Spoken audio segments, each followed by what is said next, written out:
No one wanted to end up in the cells beneath the citadel of the Galactic Overlords.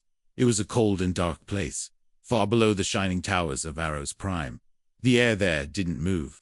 The walls were made of old black stone that had been melted and reshaped by plasma.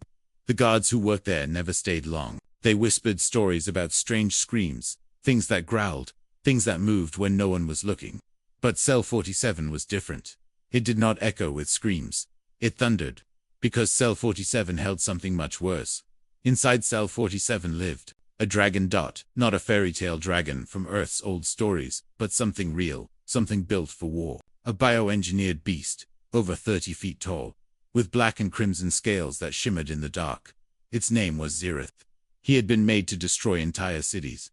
His breath was fire. His claws were sharp enough to tear through starship hulls. His eyes glowed like twin dying suns. The Galactic Overlords once used him to win battles. Until one day, Zereth refused an order. He was told to destroy a colony full of civilians. He said no. That was the last time Zereth flew in battle. The Overlords had chained him deep beneath the palace. They told the galaxy that he was dead. But he was not. He was waiting. Silent, angry, alive. Then, one day, the cell doors opened again. The guards pushed a woman inside. She did not scream, did not cry. She did not beg. She stood still, brushing ash off her torn coat, her hair messy from the dust and wind. Her boots were cracked. Her hands were bound but steady. The guards did not speak to her. They had been told only one thing: throw the Terran woman into the dragon's cell. Let the beast eat her. Then forget her. The door slammed shut behind her with a heavy echo. She was alone. In the shadows. Two yellow eyes opened. The air became hot. Smoke rolled across the floor. A deep growl rumbled through the stone. You are not afraid, a voice said. She turned toward the sound. Her voice was calm. I've met scarier creatures at treaty tables. The dragon's head leaned forward, confused. You are not a prisoner, he said slowly.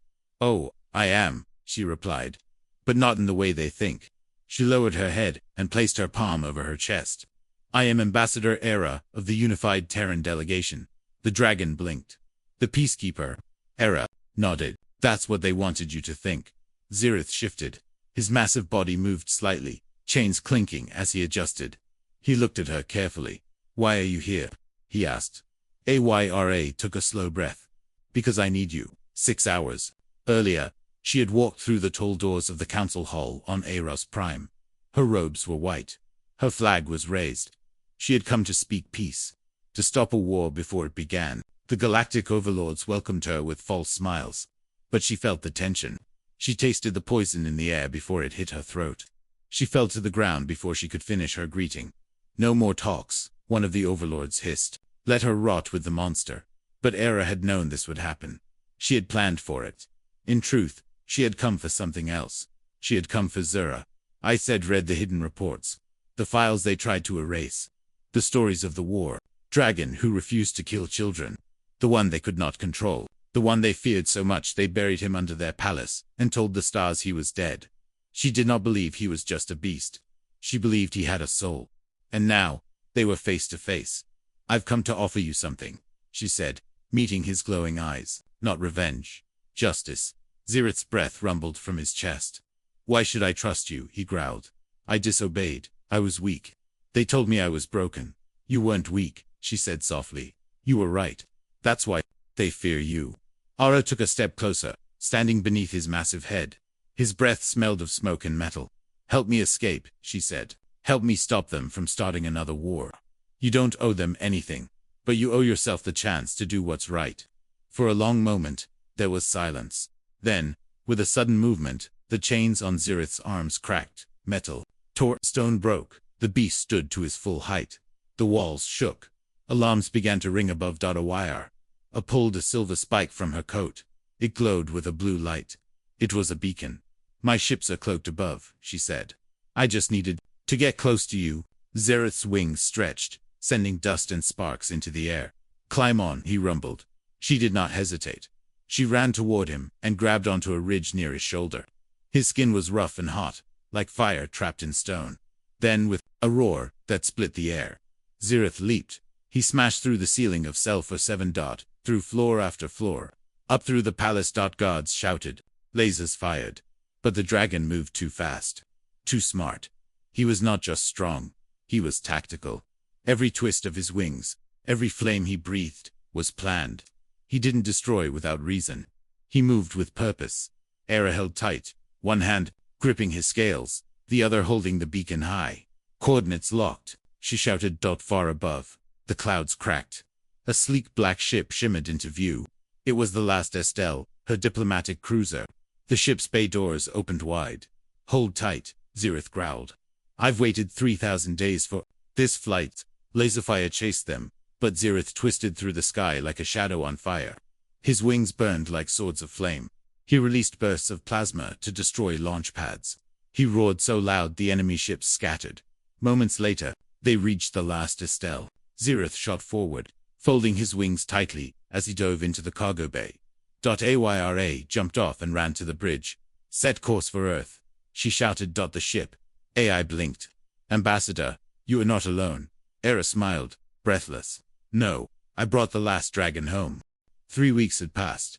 The Grand Hall of the Terran Alliance was full. The biggest leaders from Earth and the outer colonies sat in silence. Reporters were waiting outside. Armed guards lined the walls. Everyone had heard the stories, but no one truly believed them. Then the great metal doors opened. Ambassador Era walked in first. Her long coat was clean, her face calm. She moved with quiet strength. Behind her, the floor seemed to shake. Zereth entered next. He was not in chains. He was not hidden. He was not a secret anymore. His black and red scales shimmered under the lights. His massive wings were folded tightly, and around his neck hung a navy blue banner with the silver symbol of the Terran Alliance. People gasped. Some stepped back. Some stared in fear. Others stared in awe. They had all heard of the dragon who once destroyed war fleets. But now he walked beside a human diplomat. Not as a prisoner, as an ally. Ayra stood in the center of the hall and looked at every leader in the room. 3 weeks ago, she began, I walked into the Council of the Galactic Overlords with a white flag. I offered peace. They offered poison. Her voice was clear, strong. They threw me into the cell of what they called a monster. They believed that I would die. But I did not. She looked at Zirith. I survived because the monster was not a monster. He was a prisoner, like me. But more than that, he was a soldier who once said no to evil. Zirith stepped forward. His claws made soft thuds on the floor. His voice was deep and slow. They told me I was a weapon, he said. But weapons do not think. Weapons do not choose. I chose not to kill. I chose not to burn children on Delta 9. The chamber was silent. They feared me because I had a mind. A heart, he said. So they locked me away, buried me. Era held up a small device. This is my diplomatic beacon. It recorded everything from the moment I entered Eros Prime. I will now play it. A hologram lit up. Voices filled the room. The Overlord's council members were seen speaking, laughing, plotting. Their words were sharp and cruel. Throw her into the cell. One hissed. Let the beast tear her apart. Make it look like an accident. The Terran leaders looked shocked, angry. Some whispered curses. Others sat frozen. The hologram stopped. Era spoke again. The Overlords did not just betray our peace talks. They betrayed their own lies. They kept a sentient being Zereth caged for years. All because he showed mercy. One of the older Terran generals stood. His voice was rough. What do you ask from us, Ambassador? I ask that we stop pretending we are not at war, she said. I ask that we recognize the Overlords as a threat to all life. I ask that we offer protection to those who defy their cruelty. And him, a younger counselor asked. Looking at Zirith, Era smiled. He is not our weapon. He is our witness. Zirith bowed his head slightly. I do not wish for revenge. I want justice. And peace. The council voted. It did not take long. With a strong majority, the Terran Alliance declared the Galactic Overlords as hostile. All trade would be stopped. All future peace talks cancelled. Human colonies were ordered to defend, not wait. Zereth would be granted full protection. Under Terran law, he was no longer a creature of war. He was a citizen. And an advisor. The story of what happened spread quickly. Across human worlds. Across alien colonies. On planets where hope was running out, people began to whisper. The dragon walks again.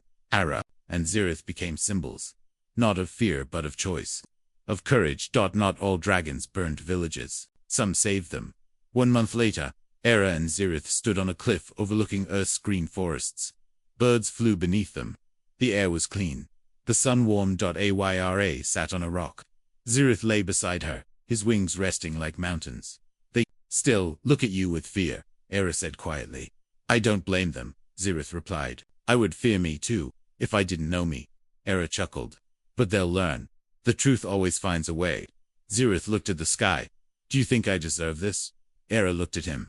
You saved me. You spared lives. You broke your chains not to destroy but to protect.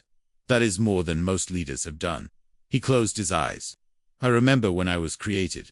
They told me I was born to kill, to be fire and shadow. But inside, I knew that something was wrong. It didn't feel right to burn those who couldn't fight back. She nodded. That's called a conscience. It means you were never just a weapon. They sat in silence for a while. Then Ayra said, there will be more battles ahead. The overlords won't stay quiet. They'll strike back. I know, Zirith replied. But this time, she said, you won't be alone. Zirith looked at her. No, this time, I fly with someone who believes in something better. She smiled. That's what makes us dangerous. Days turned into weeks. Zirith helped train defense forces. Not to teach destruction, but strategy, control, mercy. He showed soldiers how to fight with purpose, not hate. Ayra returned to the stars, speaking on planets where war was still close. She carried the story of the dragon with her. She spoke of courage and second chances. One day, on a small moon near the border of Overlord space, a young alien girl ran to Ayra during a speech. Is it true? The girl asked. Is the dragon real? Ayra knelt beside her and smiled. He's more real than you know, she said. And he's watching over us now. That night, above that small moon, a shadow passed across the stars. It wasn't a warship. It was wings. Massive, silent, glowing. The last dragon had returned not as a weapon, but as a guardian. And for the first time in a very long time, the galaxy had hope.